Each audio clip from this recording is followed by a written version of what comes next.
이 시간 하나님의 말씀을 나누겠습니다. 복음과 하나님의 은혜와 위로가 필요하신 분은 이 시간 오셔서 하나님의 말씀을 같이 들었으면 좋겠습니다. 오늘 나눈 하나님의 말씀은 누가복음 4장 1절에서 2절입니다. 성령 충만하면 힘겨울 것입니다 라는 제목으로 오늘 하나님의 말씀을 나누겠습니다. 제가 대표로 읽겠습니다. 예수께서 성령의 충만함을 입어 요단강에서 돌아오사 광야에서 40일 동안 성령에게 이끌리시며 마귀에게 시험을 받으시더라. 이 모든 날에 아무것도 잡수시지 아니하시니 날수가 다함에 줄이신지라. 오늘의 제목, 성령 충만하면 힘겨울 것입니다 라는 제목으로 하나님의 말씀을 나누겠습니다. 예수를 믿고 사역을 한 지 오래가 됐습니다. 그 오래되면 될수록 늘 그리스도인들의 공통적인 질문이 있습니다. 그것은 바로 예수 믿으면 왜 더 힘듭니까? 라는 질문이었어요. 사실 명확한 답변을 해주기 어려웠습니다. 하나님의 시험이실 거고 연단일 겁니다 라고 얘기했지만 저도 과연 예수 믿으면 왜 우리의 삶이 더 힘들어질까? 라는 고민을 하게 되었습니다. 보통 우리는 예수를 믿고 성령이 충만하면 성공할 거라고 생각합니다. 그리고 부자 되고 세상적으로 인정받을 거라고 생각합니다. 그러나 그 생각 자체가 사실은 틀렸던 생각인 것입니다. 오늘 예수 그리스도도 성령의 충만하니 어떠한 일이 벌어집니까? 사탄이 시험하고 또한 굶주리는 사건이 일어납니다. 우리는요, 예수 믿으면, 성령이 충만하면 힘들 수밖에 없는 이유가 있습니다.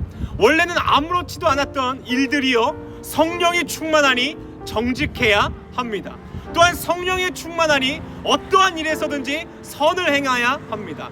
행여 나에게 이익이 된다 할지라도 성령이 충만하니 하나님께서 멈추라고 하면 멈춰야 하기 때문에 세상적인 기준에서 본다면 예수 믿는 것, 성령이 충만한 것이 더 어려울 수밖에 없습니다. 오늘 예수님도 그러한 모습입니다. 성령이 충만하지만, 성령에 이끌리지만 마귀에게 시험을 받으시더라. 마귀가 오늘 예수 그리스도를 어떻게 시험하는 줄 아십니까? 예수님이 굶주리니까 이 돌들로 하여금 떡이 되라고 명하라고 합니다. 이게 뭐냐면요, 너 배고프지? 너 돈 필요하지? 내가 돈을 줄게. 내가 너의 배고픔을 해소해 줄게. 그러니 성령의 충만함보다는 오늘 세상의 것을 구하라고 사탄 마귀가 우리에게 얘기한다는 거예요. 예수 그리스도를 잘 믿고 열심히 믿고 우리가 오늘 성령 충만하다면 우리는 힘들어야만 합니다. 왜냐하면 사탄은 그 누구보다도 그것을 싫어하기 때문이에요. 그래서 우리가 예수로 충만하기보단 돈으로 충만하기를 원합니다. 또한 사탄이 오늘 예수 그리스도를 뭐라고 시험합니까? 너에게 권위와 영광을 주겠다 그래요. 여러분, 교회 다니지만 세상의 권위와 영광을 우리가 얼마나 좋아합니까? 세상 가운데 인정받고 성공하는 것을 누가 싫어하겠습니까? 그러나 여러분, 그 모든 시험을 이겼을 때 하나님께서 우리와 함께 하시고 일하시고 역사하신다는 것을 기억하셔야 됩니다. 요셉과 다윗을 기억해 보십시오. 그들이 성령이 충만하였지만 힘든 일이 없었습니까? 그렇지 않았어요. 모세가 40년 동안 광야에서 얼마나 힘들었겠습니까? 그러나 오늘 이 하나님의 말씀이 여러분에게 위로가 되기를 원합니다. 이사야 41장 이렇게 말씀하십니다. 이는 나 여호와 너의 하나님이 내 오른손을 붙들고 내게 이르기를 두려워하지 말라, 내가 너를 도우리라 할 것입니다. 세상의 기준에서 본다면 성령이 충만하고 예수를 믿을수록 시험에 들고 어려움에 처합니다. 그러나 오늘 하나님께서 우리에게 뭐라고 말씀하십니까? 내 오른손을 붙들고 내가 너와 함께하리라고 말씀하십니다. 이 말씀이 뭐예요? 넉넉히 이길 거라는 거예요. 우리가 우리의 노력으로 살 때 어떤 것이었냐면요, 컵에 물이 반밖에 차 있지 않는 것입니다. 이것이 우리의 능력이자 노력이었어요. 그러나 성령이 임하고 성령이 충만하면 그 컵이 가득 차서 흘러넘친다는 겁니다. 흘러넘치다 보면 우리가 어떤 생각을 해요? 우리의 능력보다 흘러넘치니까 힘들지 않을까? 버겁지 않을까? 신앙생활 하다 보면 그런 생각 한 적 없지 않으십니까? 다 한 번쯤 해봤을 거예요. 그러나 여러분, 걱정하지 마십시오. 우리 예수 그리스도는 마르지 않는 샘이십니다. 우리에게 넘치도록 부어주시는 그 은혜가 우리로 하여금 다시금 살아가게 해주실 것입니다. 그러니 오늘 하나님의 말씀이 들리기를 원합니다. 내가 너를 도우리라. 그 성령 하나님을 바라보며 이 세상을 넉넉히 이길 우리가 되기를 원합니다. 두 번째로 부르심을 듣고 따르십시오.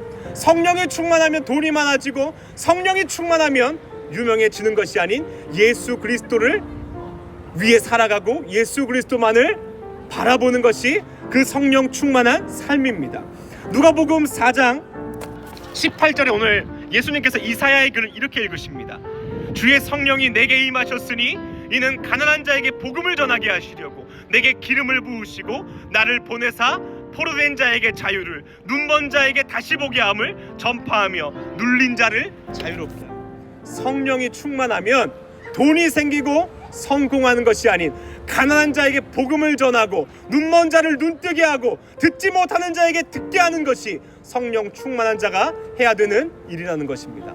우리에게 진정한 승리와 성공이 무엇입니까? 남들이 인정해주고 돈 많이 버는 것이 아닌 가난한 자에게 복음을 전하는 것입니다.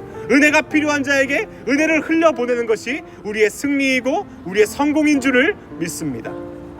오늘 예수님도요, 성령 충만하지만 시험받고 연단받습니다. 그 시험이 너무나 힘들고 어려울 때가 이 부족한 종도 너무나 많습니다. 그러나 예수 그리스도가 우리에게 뭐라고 말씀하십니까? 내가 세상을 이기었노라. 우리가 바라볼 곳은 이 세상의 기준과 성공이 아닌 오직 예수 그리스도이자 하나님이심을 기억하시길 바랍니다.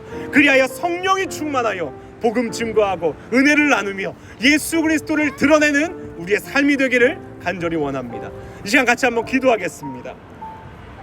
이 시간 기도할 때요, 성령의 충만함을 원했지만 그 목적이 나의 유익이었다면 여러분 다 내려놓으십시오. 그리고 오늘 예수님의 말씀처럼 복음을 증거하게 하시려고, 예수님을 증거하게 하시려고 우리로 하여금 성령 충만하게 하셨구나 기억하시며 우리 같이 한번 기도하겠습니다.